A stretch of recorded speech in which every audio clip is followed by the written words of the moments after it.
Hey, getting ready to jump into this model analysis, and you have SWOT and then you have product analysis. What I'm going to do is stick you guys with what I think is the easiest one to work on. I'm going to turn this light on real quick, see if we can stay in focus. But I'm going to stick you guys with the easiest one that I think you should work on, of course, because I'm using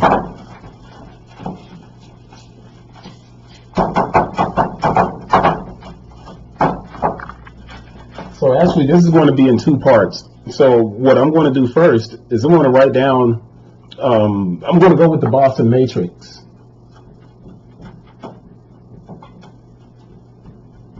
Is what I want you guys to use in your papers. So in your papers, I want you to use the Boston Matrix, but we're going to set it up as an outline. So it's going to be a little bit different than what you would do. If you look online, what you're going to see is your box, your traditional box from the 70s, where, what was in the box? Let's see, PC, problem, dog, oh gosh, what was it? Stars, and I'm going to have to look this up to make sure I'm right because I may be off a little bit. And cash, cows. I actually think these have switched.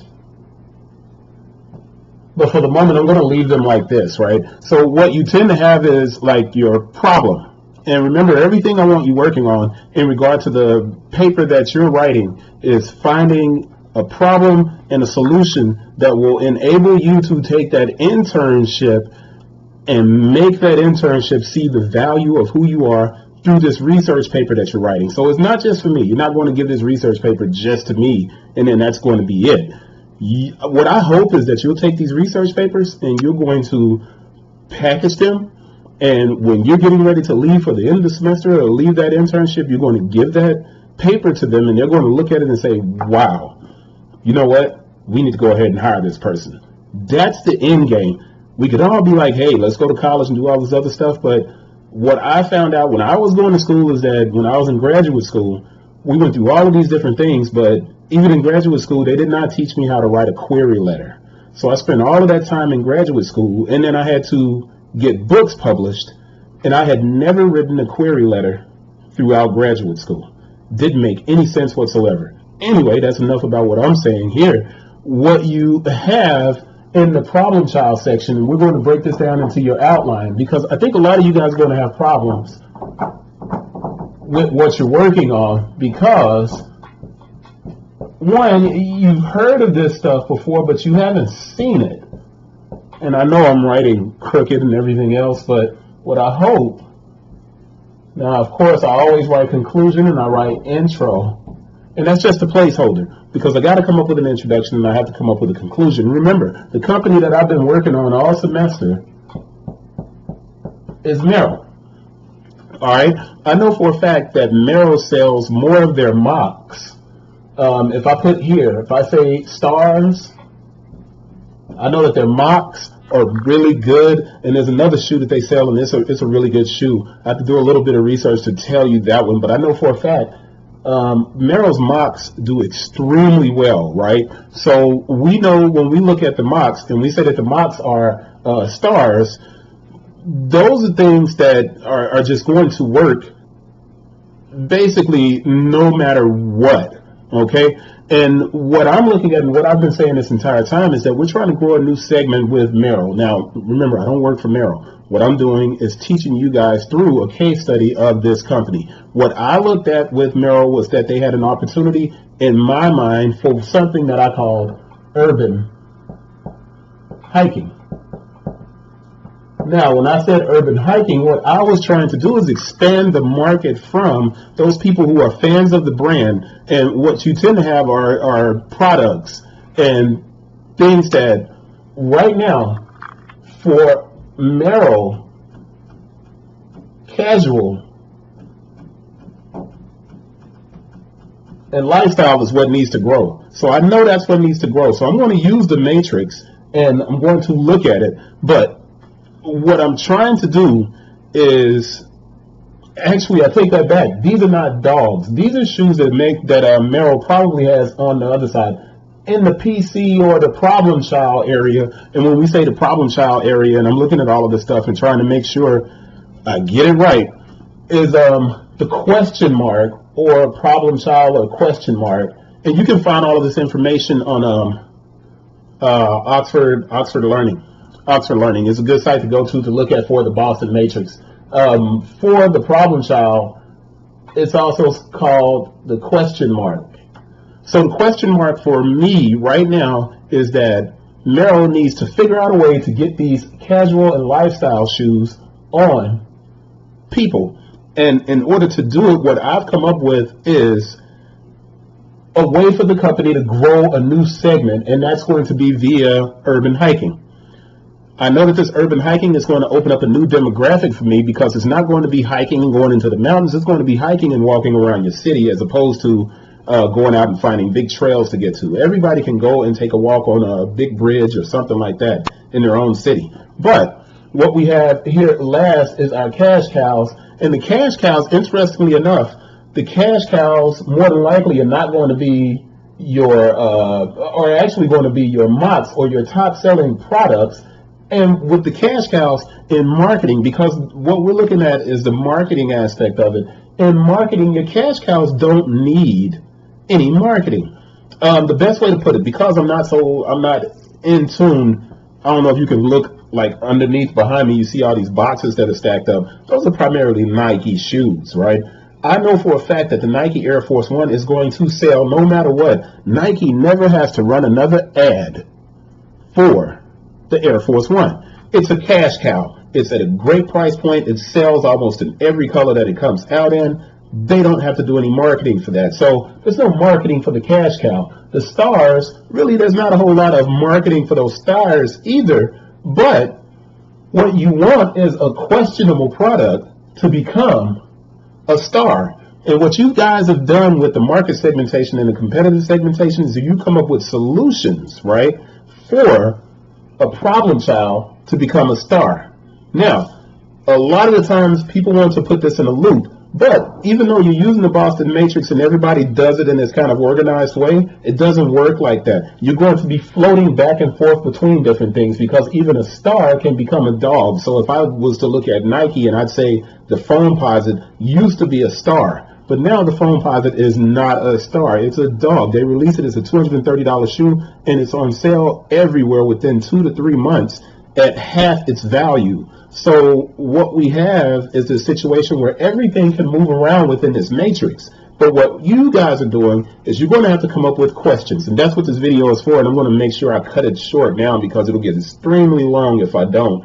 But I want to make sure I get this in, because I'm a little bit behind, just like you guys are probably a little bit behind. A lot of papers to grade, a lot of 2-page and 3-page papers that you've done so far. So let's get to an outline and figure out how we're going to dive into this. So my thesis, I need to come up with a good question for my thesis. Merrell is my company, right? I know that I'm writing about Merrell, and I know that throughout this paper, my goal has to improve or increase a potential demographic for the brand. Now, using the Boston Matrix, how do I do that? Well, I look at it and I say that Merrell, now you guys will be using the name of the companies that you're working with. Merrell could potentially move their casual and lifestyle products from problem child to star. Now, the thing that I would have to do before that, and you can't even see it, is terrible. I apologize. But I'm going to read it so you guys can hear it. Merrell could potentially move their casual and lifestyle products from problem child to star. I'm using the Boston Matrix, so the words that I'm choosing here in my thesis statement match up with the Boston Matrix. So Merrell could potentially move their casual and lifestyle products from problem child to star. And they can do that. We know that they can do that by a number of steps. But that's not what this paper is going to be about. What this paper has to do is to look at the things that they currently have that are cash cows. So if I say that the Mach is a top-selling shoe for Merrell, then I need to look at the Mach, and what I need to say is, how does the Mach maintain its cash cow status? Now I do a question. And remember, anytime I have to come up with a topic sentence, the topic sentence is easily created simply by getting rid of the question. So I make a question, and then I get rid of the question. And I have the moccasin, the Merrell Mach, has maintained its cash cow status by these steps, right? And then I list out what those steps are, and I explain how they maintain that market share, and they, stay strong as a seller, right? And then I transition that discussion into looking at the dogs. Why are certain shoes dogs or underperforming? All right, so I write that down, and no one can read that. I don't even know why I keep doing this. Just kidding, y'all. The underperforming part of it, that's what that word says. It says underperforming. I know it doesn't look like it. Yeah. All right, so we keep going. We come up with another question, and then we go into either the problem child or the dog or the stars, and we look at the stars, because the stars are going to allow us, the conversation around the stars is going to allow us to transition stars to transition the problem child into a star. All right, and in that conclusion paragraph, we know that we're going to sum up our discussion here and transition out of the model analysis into, my phone's ringing, that's why I looked over to the side, sorry about that. We're going to move out of our model analysis, and we're going to start working on the pro forma. And the good thing about working on the pro forma and our research for the fiscal control paper, which is 2 weeks down, is it gives you a chance to catch up on everything that you missed. All of the 5 papers that you had, you get to catch up on it, and you get to bring in that pro forma that I gave you guys to download. It's underneath inside of Canvas. You can download that, and once you download it, it's going to help you out a ton. I know you guys have been writing and asking a lot of questions. I really love those questions, so keep writing and asking questions. Don't think that anything that you're writing is going to bother me. I write between 2 to 3 papers a day. That's what I'm doing most of the time. You guys can always write, even if I'm shipping a lot of shoes or I'm working on different things, you can always write with questions, and I will respond within 24 hours. Keep working on your projects.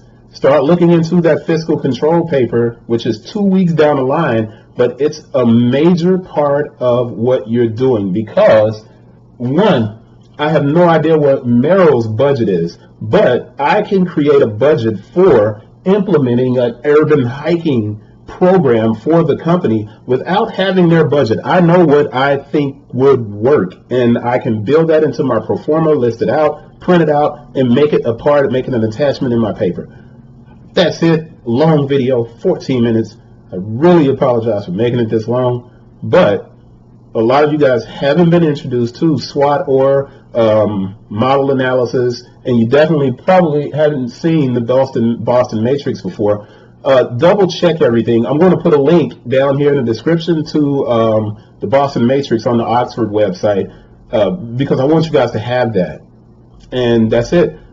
14 minutes and 30 seconds. Man. See you guys. Well, I mean, I don't see you literally since it's online, but I'll see you in the comments, discussions, and in the emails.